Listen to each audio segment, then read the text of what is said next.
प्रणाम સૌને આપણે વર્ગની શરૂઆત કરશું।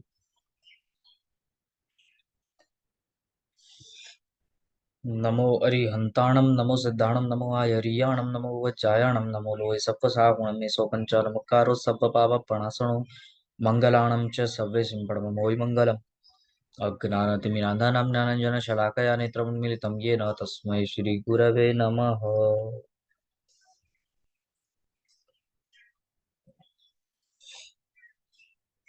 ગયા વર્ગની અંદર આપણે મહાવિગયોની અંદર બે વિગયો આપણે જોઈ। મહાવિગયોની અંદર 4 વિગયો બતાવી છે જે સંપૂર્ણપણે વર્જ્ય છે, અભક્ષ્ય છે, જેનો પૂર્ણપણે ત્યાગ કરવા યોગ્ય છે, અને તેમાં સર્વપ્રથમ આપણે મધ મહાવિગય તરીકે જોયું અને ત્યાર પછી આપણે મદિરાને મહાવિગય તરીકે જોઈ। હજી બે મહાવિગયોની વાત આપણને કરે છે, તે છે માંસ અને માખણ। તો હવે મધ અને મદિરાના વિષયમાં તો આપણે જોયું કે શા માટે મધ અને મદિરા વર્જ્ય છે, તજવા યોગ્ય છે, જીવનમાં ક્યારે પણ તેનું ભક્ષણ ન થાય તેની બરાબર સાવચેતી આપણને રાખવાની છે, કાળજી રાખવાની છે। ઉપરાંત માંસ માટે શાસ્ત્રોમાં કહ્યું છે કે માંસ એ પણ મહાવિગયની અંદર આવે છે અને એ પણ તજવા યોગ્ય છે। મુખ્યત્વે માંસના બાબતમાં શાસ્ત્રકાર ભગવંતો કહે છે કે તેના 3 પ્રકાર છે। માંસના 3 પ્રકાર છે।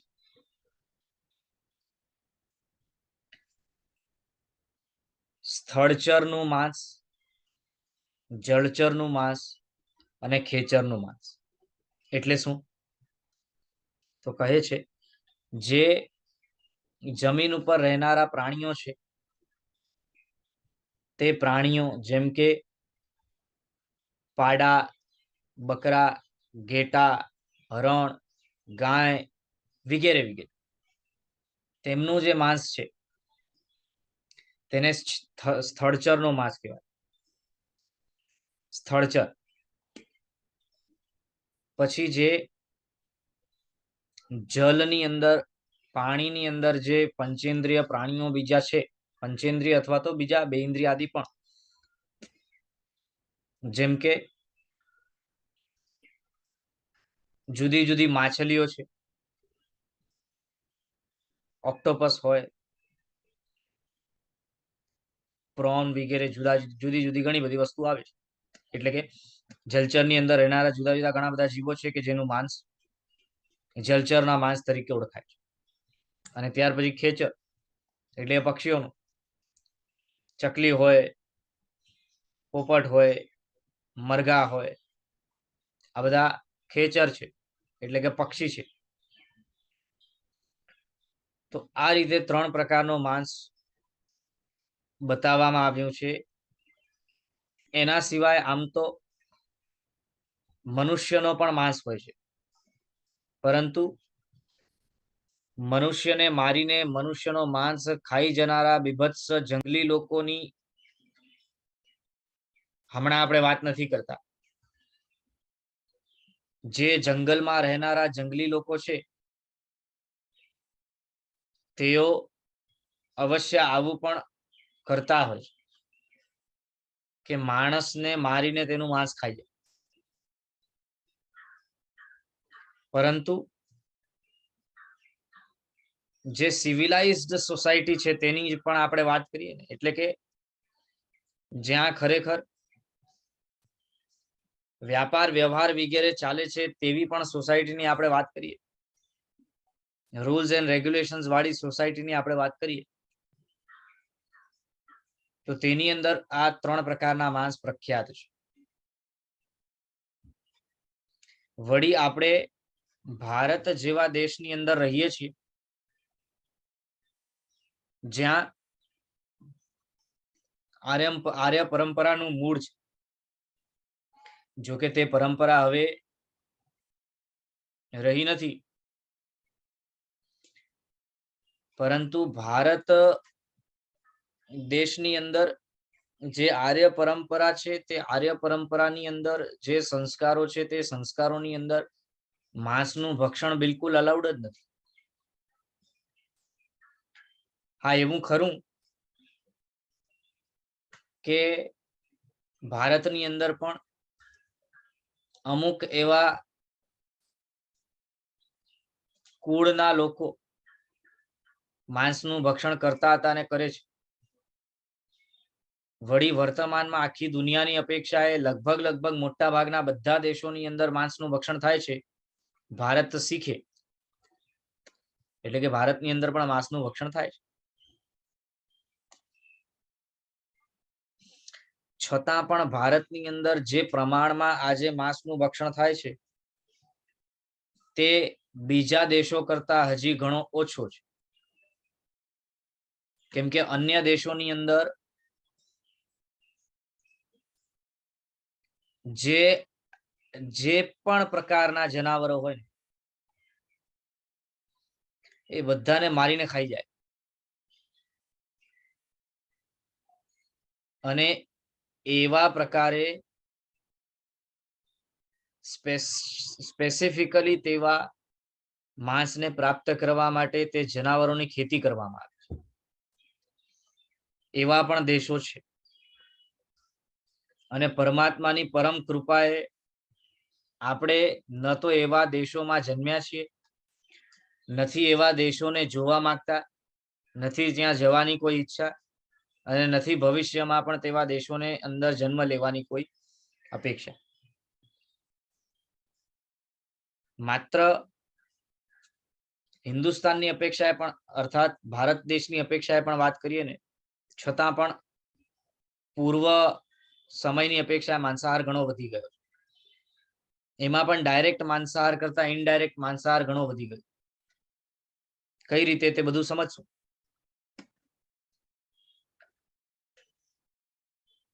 આપણા અહીંયા માંસને અભક્ષ્ય શા માટે કહ્યો છે તે સમજવા જેવું છે. અને તેને સમજાવતા શાસ્ત્રકારો ભગવંતો કહે છે, સર્વપ્રથમ તો જે જીવ જેટલી વધારે ઇન્દ્રિય વાળો હોય તેટલો વધારે પુણ્યશાળી છે, તેટલો વધારે તેનો વિકાસ થયેલો છે, અને તેટલી વધારે તે હજી વિકાસ કરી શકે તેની શક્યતાઓ વધારે છે. ફરી રિપીટ કરીશ, જેટલી ઇન્દ્રિયો વધારે, જેમ કે એકેન્દ્રિય કરતા બે ઇન્દ્રિય ને એક ઇન્દ્રિય વધારે, બે ઇન્દ્રિય કરતા તે ઇન્દ્રિય ને એક ઇન્દ્રિય વધારે, તેમ પંચેન્દ્રિય જીવોને પાંચેય ઇન્દ્રિયો છે. તો જેમ જેમ ઇન્દ્રિયો વધતી જાય તેમ તેમ એ સમજવાનું છે કે ઇન્દ્રિયો વધારે મળી છે ને તો એના પાછળનું કારણ છે એનું પુણ્ય. એટલે એકેન્દ્રિય જીવ કરતા અપેક્ષાએ પુણ્યના ઉદયની અંદર બે ઇન્દ્રિય જીવ વધારે પુણ્યના ઉદય વાળો છે. તે ઇન્દ્રિય એના કરતા પણ વધારે પુણ્યના ઉદય વાળો, ચૌરિન્દ્રિય એના કરતા પણ વધારે, ને પંચેન્દ્રિય એનાથી પણ વધારે. એ રીતે પુણ્યનો ઉદય જેટલી વધારે ઇન્દ્રિયો એટલો વધારે છે. વળી પુણ્યનો ઉદય જેટલો વધારે છે તેટલો જીવ વિકસિત વધારે છે. એટલે કે જેટલી વધારે ઇન્દ્રિયો છે તેટલો જીવ વિકસિત વધારે છે. અને પોતાનો હજી આગળ વિકાસ કરી શકે તેવી શક્યતાઓ, તેવી વ્યવસ્થાઓ, તેવી ઓપોર્ચ્યુનિટી, તેવો સ્કોપ તે જીવ માટે વધારે છે. તેવા જીવો આ જગતની અંદર ઘણા છે. અને જે રીતે આપણને જીવવાનો અધિકાર છે તે રીતે આ જગતના બધા જ જીવોને જીવવાનો અધિકાર છે. પરંતુ થાય છે શું, આપણે અને આપણા જેવા બીજા પણ જીવો પોતાના સ્વાર્થ ખાતર જીવોની હત્યા કરે છે, મારી નાખે છે, તેમનું ભક્ષણ કરે છે. આ કુદરતની અંદર એવી વ્યવસ્થા ગોઠવાયેલી છે કે નાનો જીવ મોટા જીવને મોટો જીવ નાના જીવને ખોરાક બનાવે છે. પણ હજી તિર્યંચોની અંદર જ્યારે આપણે જોઈએ છીએ ને તો જુઓ, બિલાડી ઉંદરને ખાઈ જાય, કૂતરો બિલાડીને ખાઈ જાય, કૂતરા જેવા બીજા જનાવરોને સિંહ વગેરે ખાઈ, અથવા બીજી રીતે જોઈએ તો સાપ ઉંદરને ખાઈ જાય, સાપને બીજા મોટા સાપો ખાઈ જાય, તે મોટા સાપોને ઉડનારા જે પક્ષીઓ છે માંસાહારી તે પક્ષીઓ ખાઈ જાય. તો એ રીતે એક જીવને બીજો જીવ પોતે ખોરાક બનાવે છે. પણ ત્યાં તેઓ ખોરાક બનાવે છે એની પાછળ કારણ એવું છે કે તેઓ સભ્યતામાં રહેતા નથી, સભ્યતામાં જીવતા નથી, અને નિર્ણય કરી શકે તેવો સ્કોપ આપણા કરતા તેમને ઓછો છે ખરો, પણ ઓછો છે. મનની વિચારધારામાં પરિવર્તન કરી શકે તેવો સ્કોપ પણ ઓછો છે આપણા કરતા. માટે મનુષ્ય તરીકે આપણે ખરેખર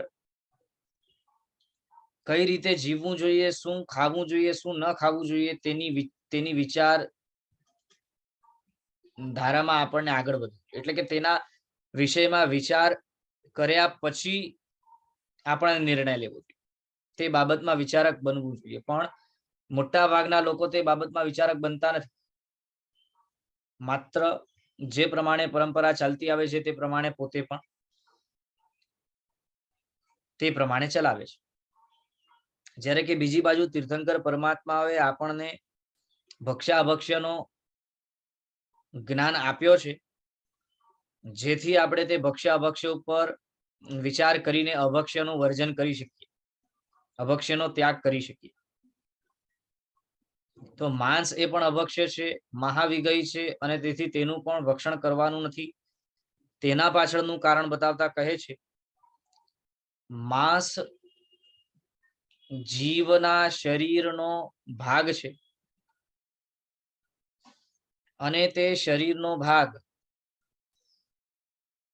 છૂટો થાય કે તરત જ તેની અંદર જીવોની ઉત્પત્તિ થાય છે. માંસ જેવો શરીરમાંથી છૂટો થાય એટલે તરત જ તેમાં જીવોની ઉત્પત્તિ થાય છે. અથવા બીજી રીતે એમ સમજીએ કે શરીરમાંથી જીવ જેવો નીકળી જાય કે તરત જ તેની અંદર જીવોની ઉત્પત્તિ શરૂ થાય છે. કોઈ પણ વ્યક્તિ કે કોઈ પણ જનાવર વગેરે મરી જાય તો એક દિવસની અંદર તો તે બોડીમાં, તે શવમાં કેટલા બધા જીવો પડે છે. વળી થોડોક સમય વ્યતીત થાય એટલે તે જીવો આપણને મોટા દેખાય છે, તે શરીરને ખાતા એવા એ મોટા જીવો દેખાય પણ છે. વાસ્તવમાં તો જેવો જીવ મૃત્યુ પામે અથવા તો માંસનો ટુકડો શરીરમાંથી જેવો જુદો થાય કે તરત જ તેની અંદર જીવ ઉત્પત્તિ શરૂ થાય છે. અને તે શરૂઆતમાં જીવ ઉત્પત્તિ જે થાય છે તે જીવો સૂક્ષ્મ હોય છે, એટલે આપણને નરી આંખે દેખાય નહીં. વળી પાછા જે રંગનો માંસ છે તે જ રંગના હોય, એટલે હજી એ વિશેષથી ન દેખાય.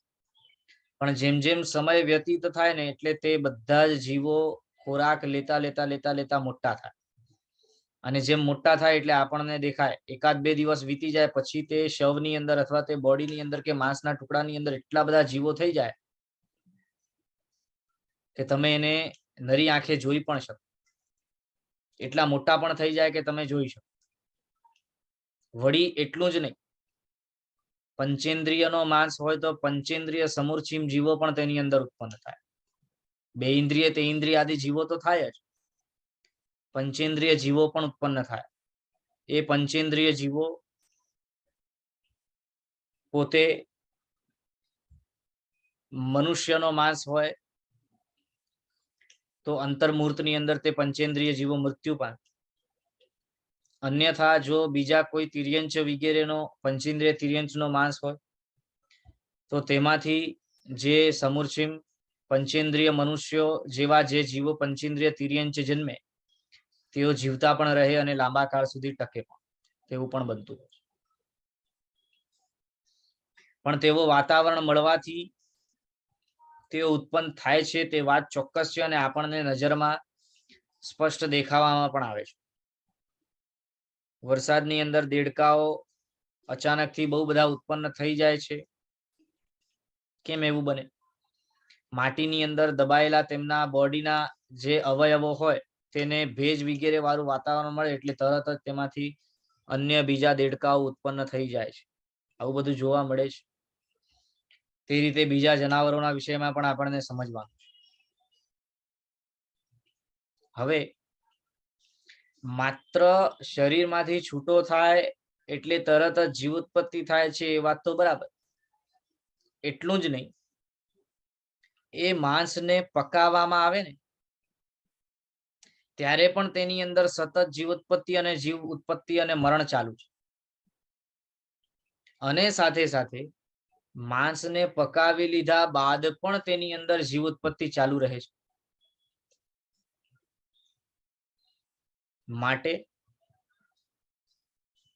માંસ એ તજવા યોગ્ય છે.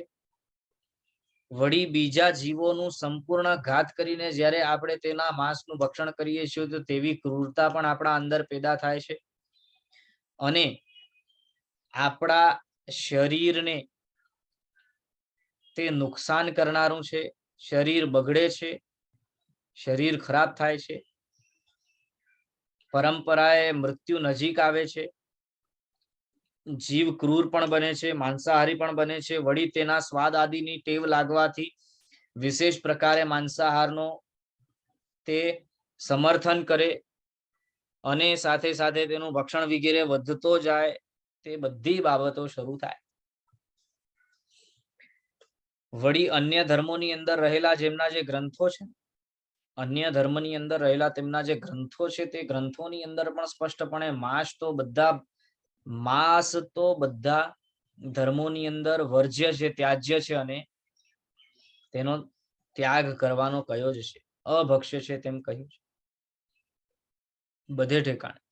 અરે મુસલમાનોના કુરાનની અંદર પણ છે ને માંસનું ભક્ષણ વર્જ્ય છે તેમ કહ્યું છે.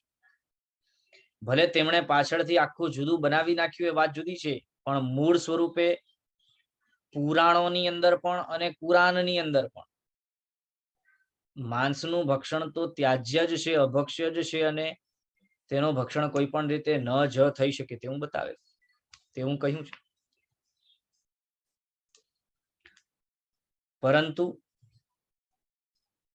દેશને અને આખા વિશ્વને, આખી દુનિયાને અવળે રસ્તે લઈ જવા માટે તૈયાર અમુક જે મહાસ્વાર્થી વ્યક્તિઓ છે, જન સમૂહ છે, તે જન સમૂહ ધીરે ધીરે જુદા જુદા દેશોની અંદર માંસ ભક્ષણની પ્રક્રિયા વધારતો જાય છે. ભારતની અંદર પણ છે ને માંસ ભક્ષણ જે પ્રમાણે આ પાછલા વર્ષોની અંદર વધ્યો છે તેટલો માંસ ભક્ષણ પૂર્વે નહોતો. હા, અમુક ક્ષત્રિયો ભારતની અંદર એવા છે કે જે માંસ ભક્ષણ કરતા હોય, તેમને પણ ત્યાગ કરવા યોગ્ય છે. બીજા અમુક કોમ જે છે, બીજી મુસલમાનો વગેરે અથવા તો ક્રિશ્ચનો વગેરે, તેમને પણ માંસનું ભક્ષણ તજવા યોગ્ય છે. પણ હિન્દુસ્તાનની અંદર તો છે ને ચાઈ કરીને ખેલો કરવામાં આવે છે, માંસ ભક્ષણ વધારવાનો ખેલો કરવામાં આવે છે. આપણને કદાચ આની ખબર ના હોય અથવા તો કદાચ તે બાબતમાં આપણું ધ્યાન ક્યારે દોરાયું ન, પણ વાસ્તવિકતા જ છે. જે આપણું આર્ય પરંપરાનો જે એક જે સ્ટ્રેન્થ હતી ને આપણી, એને તોડવામાં આવી. એટલે જે પવિત્રતા હતી આર્ય સંસ્કૃતિની અંદર, તે પવિત્રતાને ખંડિત કરીને ચાઈ કરીને લોકોને માંસાહાર કરાવવામાં આવ્યું છે. વળી એ પણ એ રીતે કે જેમ જેમ મોટી મોટી કંપનીઓ પોતાના જુદા જુદા પ્રોડક્ટ્સ લઈને ઊભી થઈને, એટલે આમ તો બતાવે તે વેજ છે એમ બતાવી નાખે, પણ તેની અંદર ન જાણે કેટલાય જુદા જુદા પ્રોડક્ટ્સ કે જે નોનવેજ છે તેવા પ્રોડક્ટ્સ વપરાય છે. આજે પણ કેટલી મોટી મોટી કંપનીઓ છે કે જે કંપનીઓ પોતા દ્વારા બનાવાતા પ્રોડક્ટ્સ ની અંદર એટલી બધી જુદી જુદી વસ્તુઓ નાખે છે કે જે નોનવેજ છે છતાં પણ તેને વેજ બતાવે છે, અને એને કોડ વર્ડ આપી દે, કોડ નંબર આપી દે, જેથી આપણને ખબર પણ ના પડે તે વસ્તુ શું છે. બાકી જેટલી પણ આજની તારીખમાં બજારમાં વેચાતી જે ચોકલેટો, પેકેટ ફૂડ્સ વગેરે છે, બધી વસ્તુઓની અંદર નોનવેજ મિક્સ કરવામાં આવે છે. આ મેકડોનલ્ડ્સ ને, સબવે ને, આ બધી જેટલી પણ ફોરેનની વિદેશની કંપનીઓ છે તે બધી કંપનીઓ પોતાના પ્રોડક્ટ્સની અંદર નોનવેજ મૂકે છે. મેકડોનલ્ડ્સમાં બચ્ચાઓને માતા પિતાઓ ચાવથી લઈ જાય છે, ત્યાંની ફ્રાઈઝ ને ત્યાંના બર્ગર વગેરે ખવડાવે છે, પણ તેમને ખબર હોતી નથી કે આ મેકડોનલ્ડ્સના બર્ગર ને ફ્રાઈઝ વગેરે જે છે એનું સ્ટોરેજ જ સર્વપ્રથમ તો માંસના કન્ટેનરોની અંદર કરવામાં આવે છે, અને તેની અંદર બનાવતા સમયે પણ માંસ વગેરે નાખવામાં આવે છે. એક વિડીયો મેં જોયો હતો જેની અંદર એક વિદેશના વ્યક્તિએ પોતાની નજીકમાં જુદા જુદા જે આ મેકડોનલ્ડ જેવા બીજા જે પણ છે ને એમના જુદા જુદા બર્ગર લઈ આવ્યા. એક મેકડોનલ્ડ નો બર્ગર, એક સબવે નો બર્ગર, એક બીજા કોઈક નો બર્ગર, એક બીજા કોઈક નો બર્ગર, આ રીતે જુદા જુદા પ્રકારના બર્ગરો લઈ આવ્યા, અને એ બર્ગરોને અલગ અલગ કાચની બરણીમાં એને મૂક્યા. એક દિવસ, 2 દિવસ, 3 દિવસ, 4 દિવસ, 5 દિવસ વીત્યો, 5 દિવસ વીત્યા, તો એમાંથી અમુક જે બર્ગરો હતા ને તે સડવા લાગ્યા, એની અંદર ફૂગ વગેરે આવવા લાગી. એમ કરતા 2 અઠવાડિયા, 3 અઠવાડિયા, 4 અઠવાડિયા, એટલે 1 મહિનો, 1.5 મહિનો, 2 મહિનો, 2 મહિના, 2-2.5 મહિના વીત્યા, એટલે બાકી બધી બરણીઓની અંદર રહેલા જુદા જુદા જે બર્ગરો હતા તે બધા સડી ગયા, આખા કાળા થઈ ગયા. પણ મેકડોનલ્ડ્સ નો બર્ગર અને મેકડોનલ્ડ્સ ની ફ્રાઈઝ જેવી હતી તેવી ને તેવી જ, એમાં કોઈ મીનમેક ફરક નહોતો. આ હું ગપ્પા નથી મારતો, તમને જોઈશે તો હું વિડીયોની લિંક મોકલી દઈશ, તમે જોજો બધા, તમને ખ્યાલ આવશે. હવે તમે વિચાર કરો કે જે વસ્તુ એક દિવસથી વધારે રહી જાય તો બગડી જાય, આ તેવી બધી વસ્તુઓ છે. એક તો પાવ, એ તો અભક્ષ્ય જ છે, બાકી એની અંદર જે કાકડી, ટામેટા, આ તે જે પણ નાખતા હોય, અને નોનવેજ બિનવેજ જે પણ નાખતા હોય, તે વસ્તુઓ કેવી હોય, એક દિવસથી વધારે રહે તો એમે બગડી, એની ઉપર ફૂગ લાગી જ જાય. છતાં આ વસ્તુ આટલા સમય સુધી એમને એમ ટકી રહે છે. કઈ રીતે હોય તમે વિચાર. હું ચોક્કસ તમારા ગ્રુપની અંદર વિડીયો શેર કરીશ, એટલે તમને ખ્યાલ આવશે. છે ઇંગ્લિશમાં, પણ તમે જોશો એટલે ખ્યાલ આવી જશે. આવી જુદી જુદી બધી વસ્તુઓમાં, બજારની અંદર મળતી બધી, મોટા ભાગની બધી વસ્તુઓમાં છે ને નોનવેજ નો વપરાશ થાય છે, માંસ વગેરેનો વપરાશ થાય છે. અને આજે તો છે ને, આજની તારીખમાં તો ખાલી ઓલો ગ્રીન કલરનો બોક્સ અને ડોટ હોય એટલા માત્રથી વેજીટેરિયન માની લેવું, આ ભૂલ છે. કેમ કે હવે મોટા ભાગની કંપનીઓ છે ને, અને મોટા ભાગના દેશ છે ને, ઈંડાને વેજ ગણે છે. બોલો હવે શું કરવાનું, તમે કરશો શું? ઈંડાને વેજ ગણે છે. હવે ઈંડો નાખીને તમને આપી દે ને કહી દે વેજ છે, તો તમને શું ખબર પડવાની?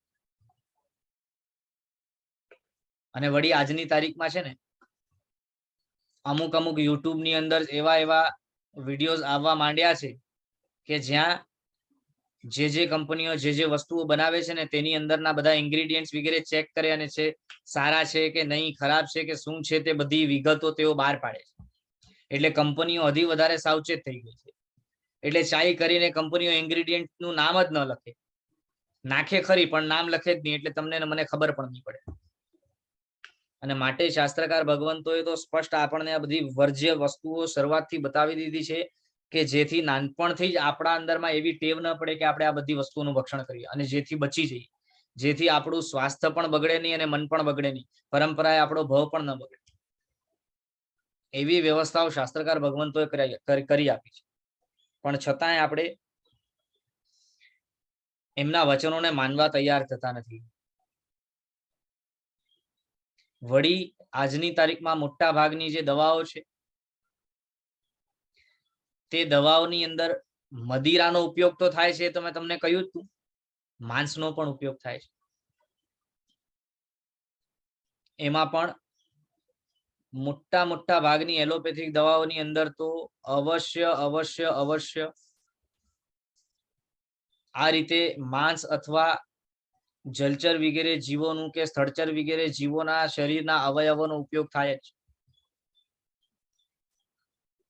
આજે ટૂથપેસ્ટ વપરાય છે, એની અંદર હાડકાનો પાવડર ભેળવે છે. આપણે ચાવથી એનાથી દાંત ઘસીએ છીએ. વળી નવા જુદા ટૂથપેસ્ટો નીકળે એટલે આપણે બજારમાંથી લઈ આવીએ. આ કોલગેટ વ્હાઈટ છે ને આ કોલગેટ ફલાણું છે ને ઢીકણું છે ને મેક્સ ફ્રેશ છે ને આ છે ને તે છે. પણ ખરેખર આજની તારીખમાં આ રીતે નાનપણથી જ ધર્મ ભ્રષ્ટ કરવા માટે દુનિયા ઉપડી પડી છે લોકોનું. અને ભારતની અંદર તો જે ખરેખર આ બહારના જે પ્રોડક્ટ્સ બને છે તેનું ભક્ષણ જો આપણા જીવનમાં થતું હોય ને તો ચોક્કસ સમજી લેવાનું કે આપણે જૈન તો છોડો, વેજના નામે પણ ધબ્બા છે. કેમ કે મોટે ભાગે જેટલી પણ બજારની વસ્તુ આપણે વાપરીએ તેની અંદર અવશ્ય આ નોનવેજ આઈટમોનું વપરાશ થાય છે. એ આપણા અહીંયા છે ને એક અરહમ કરીને એક બહુ વર્ષ પહેલાની વાત છે, એક સીડી બહાર પડી હતી અરહમ કરીને, અરહમ નહીં સોરી આહારમ કરીને એક સીડી બહાર પડી હતી. એ આહારમની અંદર છે ને 2 કલાકનો વિડીયો છે. એ 2 કલાકના વિડીયોની અંદર બધી પોલ કંપનીઓની ખોલી છે, કઈ વસ્તુમાં શું વસ્તુ ભેળવેલી છે અને તે બધાના પુરાવા સહિત તેમણે વિડીયોની અંદર પણ પુરાવા આપેલા હતા. એ વિડીયોની અંદર બધા પુરાવા આપેલા છે કે કઈ રીતે કઈ વસ્તુને શું નામ આપે છે અને કઈ રીતે શેમાં ભેળવે છે, શું છે બધું. આહારમ તરીકે એક સીડી છે, યુટ્યુબ ઉપર હશે કે કેમ મને જોવું પડશે, કદાચ હોય પણ અને મળી પણ જાય. પરંતુ તેની અંદર આ રીતે બધા ખુલાસાઓ કરેલા અને આજે પણ તે મળે છે. આહારમ સીડી જોઈતી હોય તો મળે છે.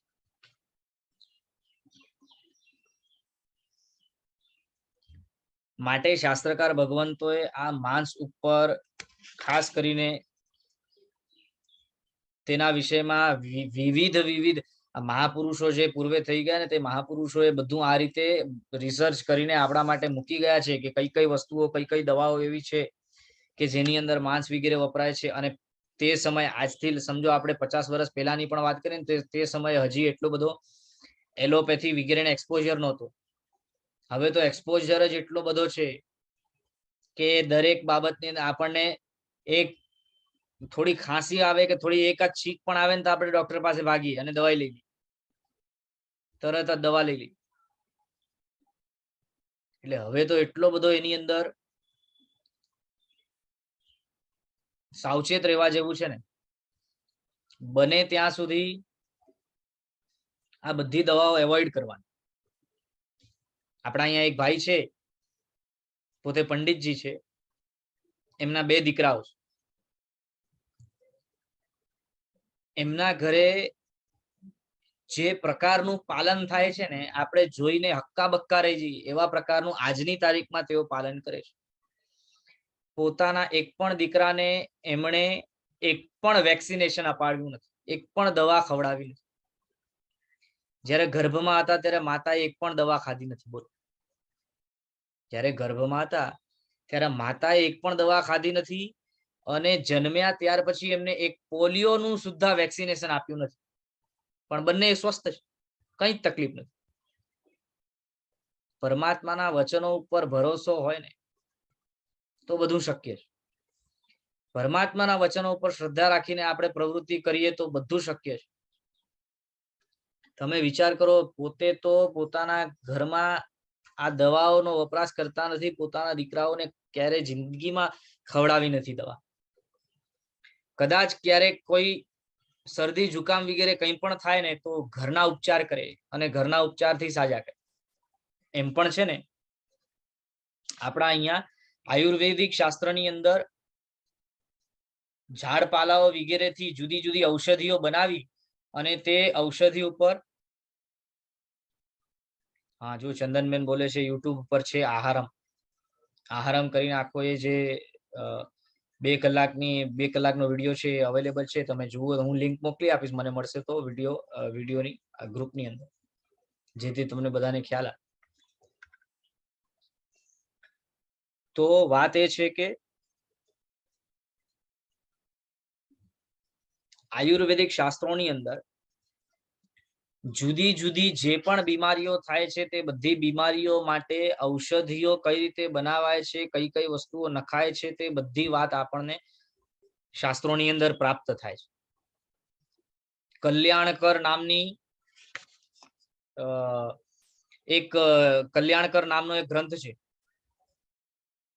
જેની અંદર આ જે જુદી જુદી વસ્તુઓ છે એ બધી વસ્તુઓના વપરાશ વિના કઈ રીતે ઔષધ બનાવાય છે, આયુર્વેદિક ઔષધ, અને તેનો વપરાશ કરીને કઈ રીતે કઈ કઈ બીમારીઓ સાજી કરી શકાય તે બધું તેની અંદર આપેલું છે. કલ્યાણકર કરીને ગ્રંથ છે, વૈદિક ગ્રંથ છે, કલ્યાણકર વૈદિક ગ્રંથ છે, પણ તે ગ્રંથની અંદર આપેલું છે આયુર્વેદિક શાસ્ત્રમાં ચિકિત્સા કઈ રીતે કરવાની તે બધું આપેલું છે. તો એવું નથી કે આજની તારીખમાં શક્ય નથી, અવશ્ય શક્ય છે, પણ આપણે નાનપણથી તે રીતે વ્યવસ્થા કરીએ કે જ્યાં કોઈ પણ આપણને બીમારી વગેરે થાય તો એલોપેથી આદિ દવાઓ ન લેતા આપણે આયુર્વેદિક દવા તરફ વધી. અને હમણાં તો એમ છે ને, આયુર્વેદિક તરફ લોકો વધારે ને વધારે વધતા જાય છે, આગળ ચાલતા જાય છે, અને ઘણું સક્સેસ પણ મળ્યું છે આયુર્વેદિક દવાઓને. ઘણી બધી એવી બીમારીઓ છે કે જેનો ઈલાજ એલોપેથીમાં નથી, એનો ઈલાજ આયુર્વેદિક દવાઓથી થાય છે. ઘણી બધી એવી પણ બીમારીઓ છે, કેમ કે મૂળ શાસ્ત્ર છે અને હજારો લાખો વર્ષોથી આ શાસ્ત્ર આપણા પાસે રહેલા છે. આ શાસ્ત્રોનું જ્ઞાન ગ્રંથોની અંદર છુપાઈ ગયેલું છે, દબાઈ ગયેલું છે, પણ ધીરે ધીરે હવે તે શાસ્ત્રોનું જ્ઞાન બહાર આવે છે. અને તમે વિચારો કે જે દેશની અંદર મૂળથી માંસ ભક્ષણ વગેરેની ટેવ નાનપણથી જ પડે છે, તેવા દેશોની અંદર હવે છે ને લોકો માંસનો ત્યાગ કરવા લાગે છે, કેમ કે તેમને ખબર પડી છે કે માંસ ભક્ષણથી કેવા કેવા નુકસાનો થાય છે, અને માંસ ભક્ષણ બંધ કરવામાં આવે તો તેનાથી શું ફાયદા છે, તે બધું તેમને ખ્યાલ આવ્યું. તેથી તેઓએ ત્યાગ કર્યો છે. હા, એ વાત ખોટી છે કે તેઓ વેગન બન્યા છે, કેમ કે વેગન વગેરેની વ્યવસ્થા આપણા અહીંયા તદ્દન નથી. વેગન એટલે શું? દૂધ અને દૂધથી બનતા બધા પ્રોડક્ટ્સ તથા ઈંડા માંસ બધાનો ત્યાગ, માંસનો ત્યાગ, ઈંડાનો ત્યાગ, અને દૂધ તથા દૂધથી બનનારી જેટલી પણ વ્હાઈટ વસ્તુ હોય તે બધાનો ત્યાગ કરે. દહીં હોય, છાશ હોય, દૂધ હોય, તેનાથી બનતી બધી જુદી જુદી મીઠાઈઓ હોય, બરફી, આ બધી વસ્તુનો ત્યાગ. એ રીતે તેઓ વેગન બન્યા છે. એમાં પાછું છે ને ઘી વગેરે બધાનો ત્યાગ, પણ તે ખોટું છે. કેમ કે હા, તેમના માટે બરાબર છે, તેમના માટે બરાબર છે. કેમ ખબર છે? તેમના માટે એટલા માટે બરાબર છે કેમ કે જે બહારના દેશની અવસ્થા છે તે કેવી છે, ત્યાં છે ને ગાયો છે જ. હવે તમે કહેશો ભાઈ ત્યાં ગાયો તો છે ને, કોણે કીધું નથી? વાસ્તવમાં જેને ગાય કહેવાય ને તે ગાય ત્યાં નથી. ગાય માત્ર ને માત્ર ભારતની અંદર જ છે. હા, અહીંથી ત્યાં એક્સપોર્ટ કરવામાં આવી છે ગાય. વળી જ્યારે અહીંથી ગાયને ત્યાં એક્સપોર્ટ કરવામાં આવી તો ત્યાંના જનાવર સાથે તેમનો મેળ કરાવવામાં આવે. તેથી બધી જુદી જુદી હાઇબ્રિડ ગાય પેદા થવા લાગી, જે દિવસમાં 30-30 લીટર દૂધ આપે. પણ તે દૂધ નહીં, ઝેર છે. અને ત્યાં જે તેમને જ્યારથી ખબર પડી છે ને કે આ ગાયો ખરેખર જે દૂધ આપે છે જે ઝેર છે, માટે તેઓ વેગન બની ગયા. માંસનો તો ત્યાગ કર્યો કેમ કે ખબર છે કે માંસથી શું થાય છે. વળી દૂધ આદિનો પણ ત્યાગ કરી દીધો કેમ કે તેમને ખબર પડી કે દૂધ પણ ઝેર છે. જ્યારે કે ભારતની અંદર સંપૂર્ણપણે તેવું નથી. હા, વર્તમાનની અવસ્થા એવી છે ખરી કે ભારતની અંદર 80% હાઇબ્રિડ ગાયો થઈ ગઈ છે. ખાલી 20% દેશી ગાયો બચેલી છે. પણ તે દેશી ગાય અને તે દેશી ગાયનું દૂધ અને તે દૂધમાંથી બનતી બધી વસ્તુઓ એ આપણા માટે અમૃત છે. પહેલાના જમાનામાં છે ને લોકોની પાસે જેટલા ગોકુળ હોય ને તે હિસાબે તેની વૃદ્ધિને માપવામાં આવતું. આની પાસે ગાયો કેટલી છે, ગોકુળ કેટલા છે, જેટલા વધારે ગોકુળ એટલો વધારે તે વૃદ્ધિવાળો, તેવી વ્યવસ્થા ભારતની અંદર હતી. પણ હવે તે બધું ગયું. હું તો કહું ગવર્મેન્ટને એવો રૂલ પાસ કરવો જોઈએ કે દરેક સોસાયટીમાં દરેક ઘર દીઠ ઓછામાં ઓછી એક દેશી ગાય સોસાયટી ની અંદર ન પાડો તો નહીં ચાલે. આવો રૂલ બનાવવો ગવર્મેન્ટ, અને એના માટે બધી સ્પેસ ઊભી કરવી, ત્યારે જઈને ભારતનું કંઈક સુધારો થશે. બાકી તો આજની તારીખમાં આપણે બધા પશુઓનું પાલન કરતા બંધ થયા, તેથી પશુઓ કતલખાનાની અંદર જાય છે અને મરે છે. અને જે આપણા ઘરની અંદર દૂધ થેલીના આવતા થઈ ગયા તે બધું ઝેર છે. એટલે આપણે પોતાને ઝેર પાઈએ છીએ અને બધી વસ્તુ આપણા બજારમાંથી આવવાની ચાલુ થઈ ગઈ. તે બધી વસ્તુઓની અંદર ઝેર અને નોનવેજ વગેરે બધું મિક્સ થઈને આવે છે. માટે આજના બાળકો શૂરવીર રહ્યા નથી, આજના બાળકો બુદ્ધિશાળી રહ્યા નથી,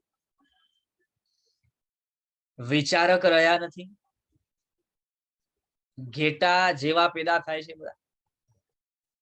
બધા ગધેડા જેવા પેદા થાય છે. આ બધા પાછળનું મૂળ કારણ આ જ છે. ખોરાક બદલ્યો, માંસ આદિનું ભક્ષણ ચાલુ થયું, દૂધ બદલાઈ ગયું, ઝેર આપવાનું ચાલુ થઈ ગયું. આ બધી અવસ્થાના કારણે આપણા જીવનની અંદર મૂળભૂત આ નુકસાનો થઈ રહ્યા છે. અને જો આ જ રીતે હજી 50 વર્ષ સુધી ચાલ્યું ને તો સમજી લેજો કે ભારતની અંદર દેશી ગાયોનું નામો નિશાન ખતમ થઈ જશે. અને ભારત પણ બીજા દેશોની જેમ માંસ ભક્ષણમાં પછી કેટલો આગળ વધી જશે એ આપણે વિચારીએ તો આપણને ખ્યાલ આવે કે ભારતની દશા શું થઈ રહી છે. મને કહેતા બહુ દુઃખ થાય છે, પણ વાસ્તવિક અવસ્થા એ છે કે જૈનોના ઘરની અંદર માંસ ભક્ષણ ચાલુ થઈ ગયું છે. મજાક નથી કરતો. અરે જ્યારે યુવા વર્ગની સામે કંદમૂળની વાતો કરીએ ને તો અમને ફીડબેક શું આવે તમને ખબર છે? અમને ફીડબેક એવું આવે કે હવે કાંદા લસણ છોડો, હવે એવી વાત કરો કે નોનવેજ નો ત્યાગ કરો, જૈનો, એવું ફીડબેક આવે છે. એટલે આ વાત બહુ જ ભયંકર છે.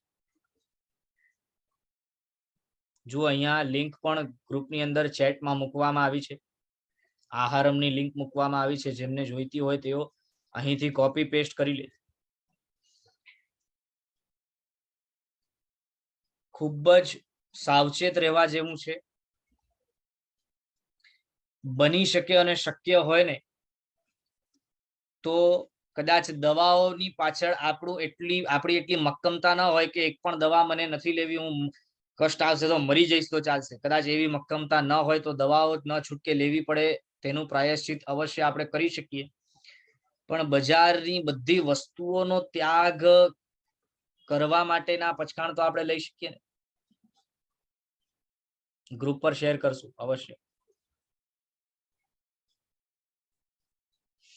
બજારની અંદર બનતી બધી વસ્તુઓ જે છે ઘરનું વાપરવાનું, બસ ઘરના ખોરાકને છોડીને બહારની કોઈ પણ વસ્તુ વાપરવી નથી તેવું પચખાણ લઈ લઈએ તો ઘણા પાપથી અને ઘણી શારીરિક અને માનસિક તકલીફોથી બચી શકીએ છીએ. કેમ કે મેં શરૂઆતમાં જ તમને વાત કરી હતી કે આપણા અહીંયા ભક્ષ્ય અભક્ષ્ય અને પેયાપેયનો જે વિષય બતાવ્યો છે તે માત્ર હિંસાને કેન્દ્રમાં રાખીને નથી બતાવ્યો, પણ 3 વસ્તુઓને કેન્દ્રમાં રાખીને બતાવ્યું છે. એક હિંસા છે, સેકન્ડ નંબરમાં ફિઝિકલ હેલ્થ છે અને થર્ડ નંબરમાં મેન્ટલ હેલ્થ છે. આ 3 વસ્તુઓને કેન્દ્રમાં રાખીને આપણા અહીંયા ભક્ષ્યાભક્ષ્યની વાત કરવામાં આવી છે. પણ જો આ વાત આપણે નહીં સમજીએ તો હજી માત્ર હિંસાની અપેક્ષાએ લોકો એમ સમજશે કે ભાઈ આ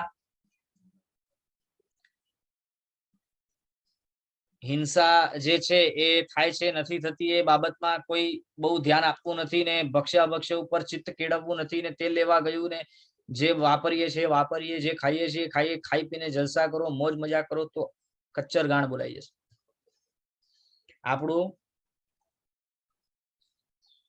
આપણી એવી હાલત થશે ને ન ઘરના અને ઘાટના રહીશું. માટે શક્ય હોય તો આપણે એવો પચખાણ લઈએ કે બહારની બજારની બધી વસ્તુઓનો ત્યાગ. જેટલા પેકેટ ફૂડ્સ છે, જેટલી બધા બજારમાં બનતી વસ્તુઓ છે, પાઉં બ્રેડ વગેરે જે બને છે, બિસ્કિટ જે પણ બજારમાં આવે છે તે બધી વસ્તુઓનો આપણે ત્યાગ કરીએ. ઘરની અંદર જે દાળ ભાત શાક રોટલી બને એટલું 2 વખત દિવસમાં વાપરો તો પછી ત્રીજી વખત વાપરવાની જરૂર શું આવે? અને બહુ તો ત્રીજી વખત વાપરવું હોય તો નાસ્તો, સવારના પૌવા મગ ઉપમા વગેરે, બસ પછી શું છે? એનાથી વધારે શું જોઈએ?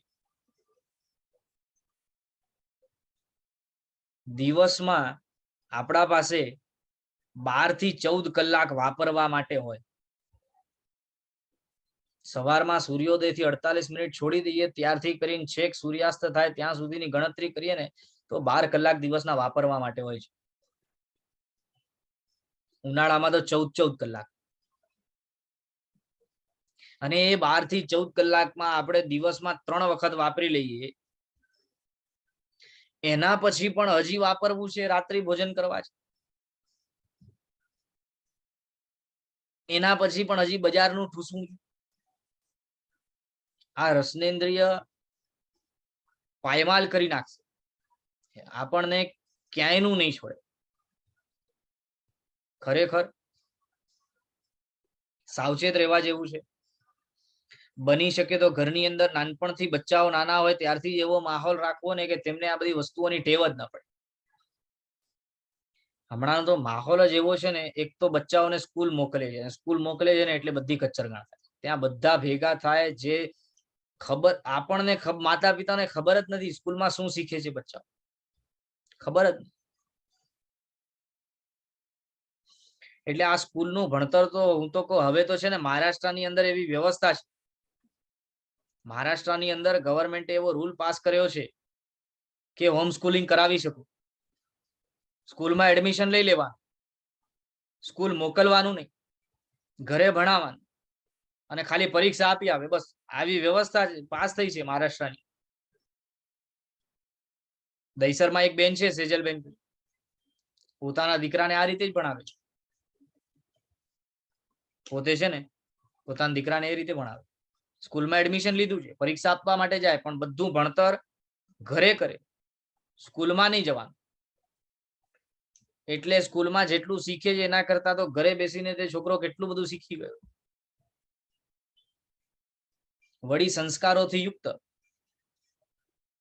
એ રીતે બાળકને મોટો કરવામાં આવે તો નાનપણથી એવી ટેવ આવે કે જ્યાં બજારની આ બધી વસ્તુઓનો નાનપણથી ત્યાગ હોય. પછી સામેથી જે લોકો કે એક વખત તમે નાનપણથી ટેવ રાખો ને, પછી તમે ભૂલ કરો ને તો તમને સામેથી કહેશે કે આ ન વપરાય, આ ન ખવાય, પણ એવી ટેવ રાખવી. આ રીતે માંસના બાબતમાં શાસ્ત્રકાર ભગવંતોએ આપણને સાવચેત કર્યા.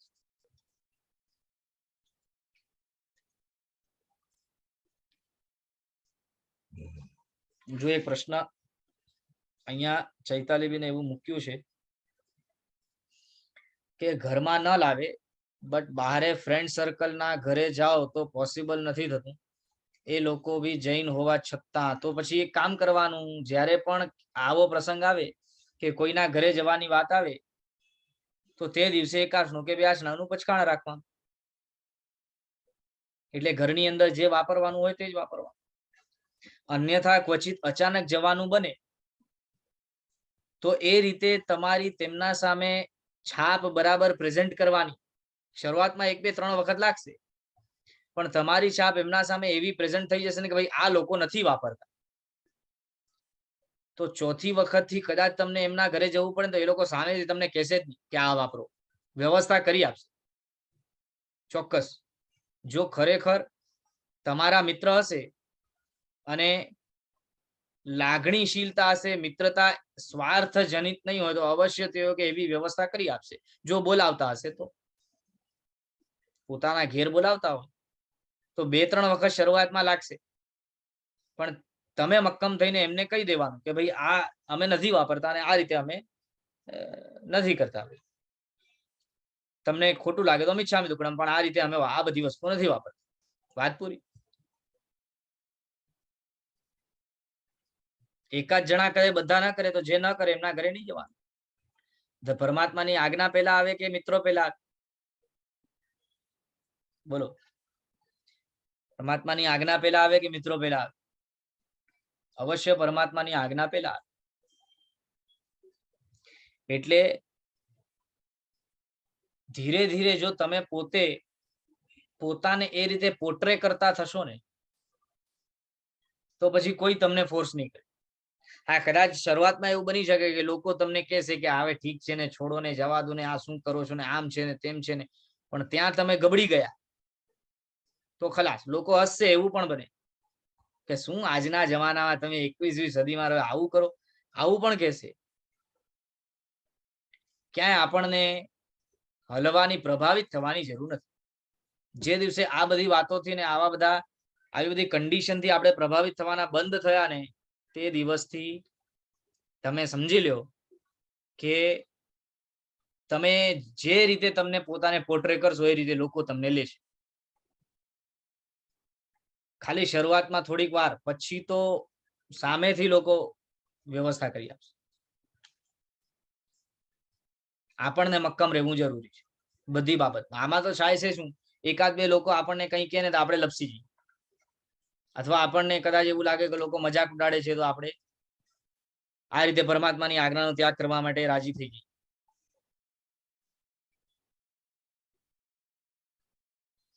હવે લખે જો પછી બોલાવે નહીં, આપણે એકલા થઈ જઈએ, એ અમારો નથી બધા માટે પ્રોબ્લેમ છે, એ અમારો નથી બધા માટે. તો સારું ને, ઉલટાનું સારું. જો જે ખરેખર તમારાથી પ્રેમ કરતા હશે, કે તમારી રિસ્પેક્ટ કરતા હશે, કે તમારા ડિસિઝનને રિસ્પેક્ટ કરતા હશે ને, તે લોકો એવું નહીં કરે. અને જે સમજી લો કે એ રીતે તમને તમારો ત્યાગ કરે કે તમારાથી દૂરી બનાવે તો સમજી લેવાનું કે આમનાથી બચી ગયા. એટલા સંબંધ ઓછા, એટલી વ્યાધિ ઓછી, એટલું પાપ ઓછું. ઉલટાનું સારું છે. એટલે ઉલટાનું એમાં શું થશે તમને ખબર છે? ઉલટાનું તમારું જે સર્કલ છે ને એ ધાર્મિક લોકો સાથેનું સર્કલ વધતું જશે અને નોન ધાર્મિક લોકો સાથેનું સર્કલ કટ થતું જશે. એ ઉલટાનું સારું થશે.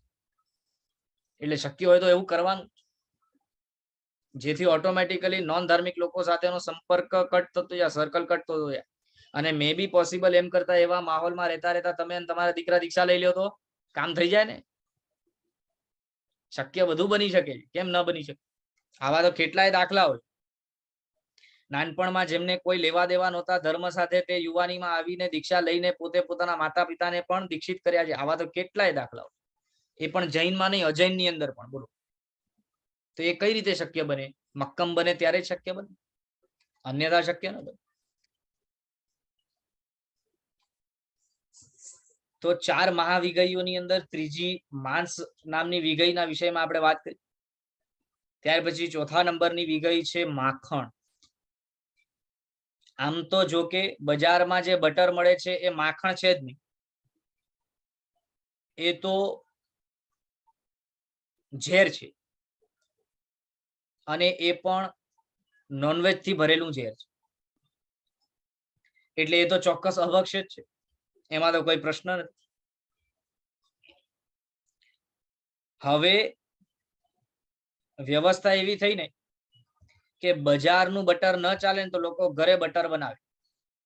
પછી કે આ તો ઘરે બનેલું છે ને, આ તો ચાલે. પછી કરે શું? ઘી હોય ને, ઘી, આ હું રીત બતાવું છું, કોઈ બનાવતા નહીં. ઘી હોય ને એને બરફ વાળા ઠંડા પાણીની અંદર નાખી, થોડું મીઠું નાખીને તમે લસોટો ને તો બટર બની જાય. બરફ વાળા ઠંડા પાણીની અંદર મીઠું નાખી અને ઘી એની અંદર નાખીને લસોટો એટલે બટર બની જાય. હવે આ રીતે બનાવેલું બટર છે ને અભક્ષ્ય છે, કેમ કે બરફ પોતે અભક્ષ્ય છે.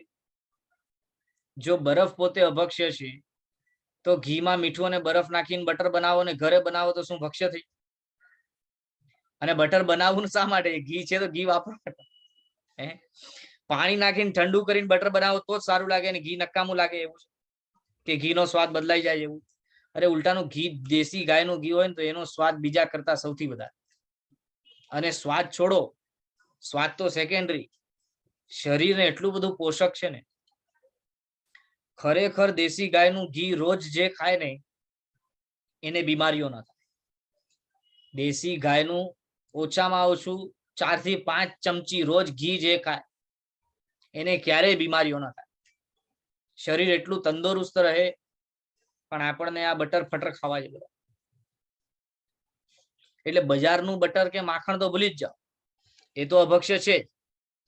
એના સિવાય ઘરે આપણે જ્યારે કાચા કે પાકા દૂધની અંદર મેરવણ વગેરે નાખી અને દહીં બનાવી અને પછી દહીંને વલોવીને તેમાંથી જે માખણ કાઢીએ, છાછને વલોવીને જે માખણ કાઢીએ છીએ, એ માખણ જ્યાં સુધી છાછમાં છે ત્યાં સુધી તેમાં જીવોત્પત્તિ થતી નથી. જ્યાં સુધી છાછમાં છે ત્યાં સુધી. પણ જેવું છાછમાંથી બહાર આવે, જેવું, એમાં તરત જ 2, 4, 5, 10 સેકન્ડ રહીને પણ નહીં, તરત જ બેઇન્દ્રિય જીવોની ઉત્પત્તિ થાય. જેવું માખણ છાશમાંથી બહાર આવે કે તરત જ તેની અંદર બેઇન્દ્રિય જીવોની ઉત્પત્તિ થાય છે. પછી વળી પાછા સેમ રંગના બેઇન્દ્રિય જીવો. બરાબર છે. આના વિષયમાં આપણે આગળ વિશેષથી વાત કરશું. આજે આપણો સમય થઈ રહ્યો છે. હાજી ચંદનબેન બોલો. પ્રણામ ગુરુજી. જી પ્રણામ. આપ જે બટર ની વાત કરો છો ને, તો બટર ને ચીઝ ને બધું છે ને જૈન રેસીપીમાં બધું બતાવે છે કેવી રીતે કરવાનું. જી ખ્યાલ છે. ને મારો બીજો એક સવાલ છે જી કે માણસનું મૃત્યુ થાય એટલે એની અંદર તરત જીવો ઉત્પન્ન થાય છે. હા, જેવો છે ને, જેવું છે ને, આપણે જે આત્મા છે, એ આત્મા શરીરમાંથી છૂટું થાય ને એટલે હવે જુઓ આમાં કેવું છે કે આપણા ઉપર સ્કિન આદિનું લેયર પ્રોટેક્ટેડ છે ને, એટલે તરત જ ઉત્પન્ન ન થાય. પણ જો ખુલ્લો ભાગ હોય, માંસ ડાયરેક્ટલી આ વાતાવરણથી એક્સપોઝડ હોય એવી અવસ્થા હોય તો તરત જ જીવો ઉત્પન્ન થાય. અને આત્મા જેમ શરીરથી છૂટો થાય એટલે અંતર મુહૂર્ત પછી એની અંદર ઉત્પત્તિ ચાલુ થઈ જીવની. જી. તો મારો સવાલ એ છે જી. કે આપણા જે સાધુ સાધ્વીજી છે હમ. એ જ્યારે કાળ ધર્મ પામે છે જી. તો એમનું મોસ્ટલી 12-15 કલાક તો નીકળી જ જાય છે અગ્નિદાહ આપે છે ત્યાં સુધીમાં. બરાબર. તો એનું કઈ રીઝન? એટલે 12-15 કલાક કેમ કાઢે છે? હા, એ તો બધા ભેગા થાય અને એમનું ચડાવો આદિ બોલાય અને હા, એ દાહ બરોબર અગ્નિ છે. સંસ્કાર, એમાં એટલો એ સમય તો લાગવાનો. તો એ ચાલે ગુરુજી? હાજી, કેમ કે એમે જો જે હા, સાધુ હતા ને એમણે ઓસિરાવી દીધું છે, હા, પોતાનો દેહ ઓસિરાવીને ગયા છે. હા, અને શ્રાવક તરીકે જે ગ્રહસ્થ તરીકે આરંભ સમારંભમાં બેઠેલા છે તેઓ તો પોતે શુભ પ્રક્રિયા કરી રહ્યા છે. જી. તો તેમને પાપ જેટલું લાગે છે એના કરતા કઈ ઘણું પુણ્ય બંધાય છે. ઓકે. હા, એટલે એ અવશ્ય ચાલે. ઓકે. જી. જી. હાજી. આભાર. જી જી. ચલો, ચૈતાલીબેન પૂછે તો પછી ઘી કઈ રીતે વપરાય? ઘી કઈ રીતે? માખણની અંદર, છાશની અંદર જ માખણ રાખીને એને ગરમ કરો અને પછી અલગથી છાશ કાઢી અને ગરમ કર્યા રાખો તો ઘી બને, એટલે એ ઘી ચાલે.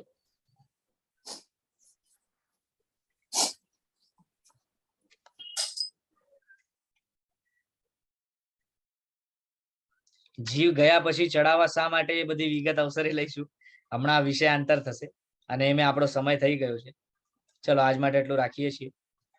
જીનાજ્ઞા વિરુદ્ધ બોલાય તો મિચ્છામિ દુક્કડમ, સર્વમંગલ માંગલ્યમ, સર્વ કલ્યાણ કારણમ, પ્રધાનમ સર્વધર્માણામ, જયરામ જયતિ શાસનમ, જીન શાસન દેવ કી જય. અચ્છા, એક વિશેષ એ વાત કરી દઉં, નેક્સ્ટ વર્ગથી છે ને આપણે નવી આઈડી ઉપર ક્લાસ ચાલુ કરશું, એટલે એ આઈડી ઉપર રજીસ્ટ્રેશન કરવાનું રહેશે, જેના વિષયમાં હું ગ્રુપની અંદર બધી વિશેષ માહિતી જે હશે રજીસ્ટ્રેશન કરવાની એ મોકલીશ.